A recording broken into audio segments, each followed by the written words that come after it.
Okay, magandang araw mga kaibigan. Ito, konfirmado na hindi talaga matutuloy ang campaign rally ng alyansa dito sa Mindanao. Yung napabalita 4 days ago na pupunta dito sa Mindanao, Cotabato, Jensan, Kidapawan. Balitang-balita yan, 4 days ago eh. Nagsalita na ang Partido Federal ng Pilipinas na President, si Governor Tamayo ng South Cotabato. Nagsalita na siya kahapon at nagpaliwanag bakit hindi matutuloy. Pakinggan natin mamaya yung kanyang paliwanag. Ito, may text lang ng aking kaibigan sa Cotabato City. Sabi niya, General, good morning. Ito sana ang inaasahang malaking paglahok, pagbisita ng alyansa para sa bagong Pilipinas dito sa BARMM. Yesterday, April 5, nagkaroon ng joint proclamation rally ng Partido Federal ng Pilipinas at United Bangsamoro Justice Party candidates. So, nasasakupan is Maguindanao del Norte, Maguindanao del Sur, at Cotabato City. Ginanap dito sa Cotabato State University Gymnasium, Cotabato City, kung saan invited si Governor Tamayo ng South Cotabato at Presidente ng Partido Federal ng Pilipinas.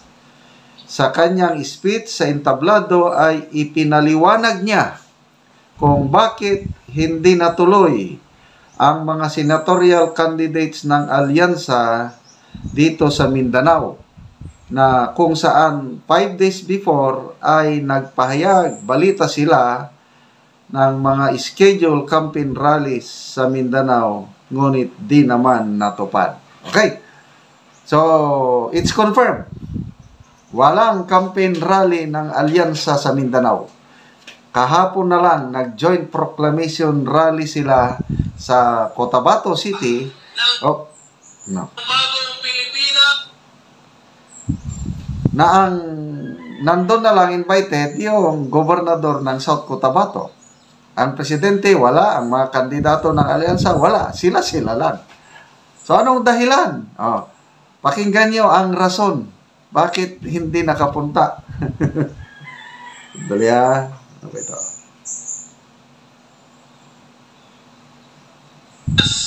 Na pumunta ngayong araw, pero ikinalulungkot ko dahil sa sobrang daming schedule na meron ngayon sa Luzon area. Okay, ulitin natin. Paano ba ito iatras, ha? Sobrang dami daw ng schedule eh. Halos madaling araw Dala, hindi ako marap. silang natapos at yun ang naging dahilan. Dala ha. Nakakatawa eh. Sobrang busy daw. Pagpasensya na lang natin, sobrang busy daw ang schedule nila. Kung bakit hindi nakahabol dito sa atin. Kanina, 2 o'clock Ayan. daw. Oh. Pero ikinalulungkot ko dahil sa sobrang daming schedule na meron ngayon sa Luzon area. Kagabi, halos madaling araw na silang natapos at yun ang naging dahilan kung bakit hindi nakahabol dito sa atin.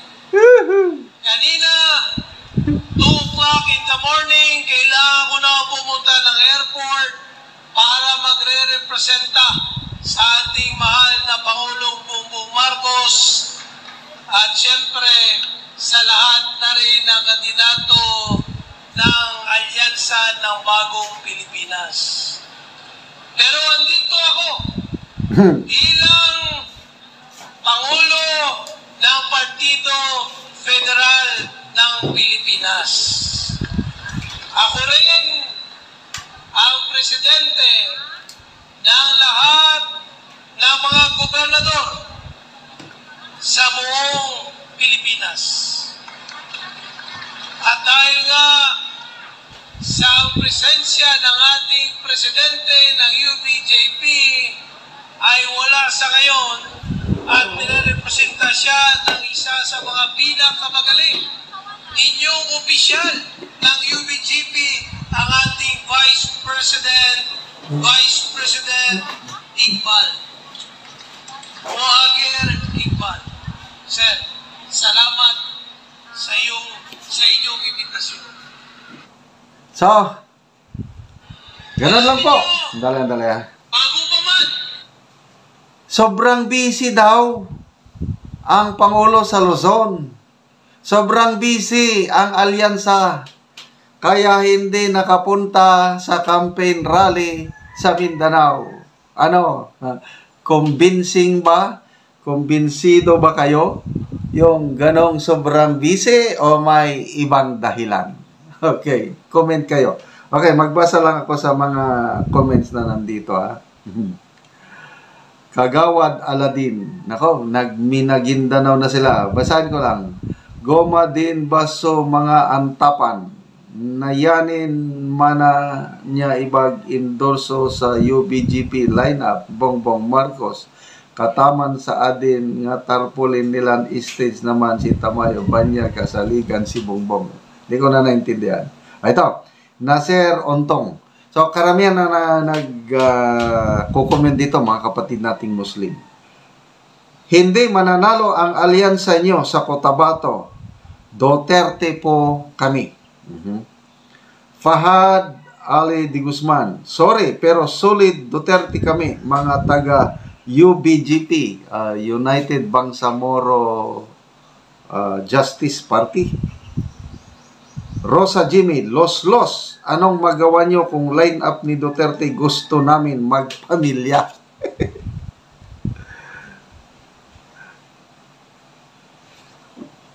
Hindi, ang mga ban, Minaranaw or Minagindanao na, hindi ko na mabasa. Abu Zain, madaling araw na silang natapos kasi always walang tulog. Buddy Bobs, basta wag lang sana tayong matakipan ng pera sa mata. Delikado, di tayo makakita. Oh, Ed Laurel, sabi, Governor, morag palusot na lang ang sobrang daming schedule. Bakit gumawa pa sila ng schedule kung di rin sinusunod? Opinion ko lang po. Tama. In-announce nila na-excite tuloy ang mga DDS at naghanda ng kamatis at itlog. May nabasa nga akong comment sa Jensen daw nung kahapon.